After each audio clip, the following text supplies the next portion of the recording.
Rumah ni orang nak jual harga pasaran dia bawah daripada 80,000. Apa nak tahu unit mana? Jom kita tengok. Ini dia again, rumah di Pangkot Tanjung.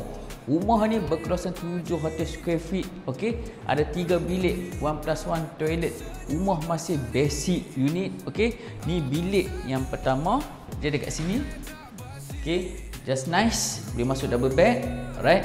Dan di sini bilik yang kedua. Yang ni bilik kedua ni view dia memang cantik lah. Sebab apa? Sebab bila kita buka ni, kita boleh nampak masjid yang dah siap. Baru siap ya masjid ni. Okey, dan di sini ruang tamu dia. Ruang tamu dia memang luas jugalah. Untuk kawasan 700 square feet memang design dia macam ni. Okey, dan di sini bilik ketiga dia memang kecil sikit. Yang ni boleh masuk single bed dekat sini ataupun mendapat bilik store pun boleh juga dekat sini. Dan di sini dunia toilet dia memang dah renovated. Ni dia. Okey, one toilet. Dan di sini kitchen dia. Kitchen dia memang berkena buat balik dah. Okey, kitchen dia memang berkena buat L-shape cabinet dekat sini. Dan di sini bahagian untuk kita nak buat apa? Nak letak washing machine dekat sini.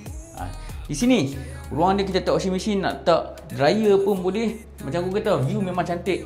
Memang cantik view dia dekat sini. Dan di sini rumah ni sesuai untuk siapa? Yang berkeluarga, yang kerja dekat area Georgetown ke, dekat Tanjung Tokong ke, Tanjung Bunga, Batu Ferringhi, sini sesuai.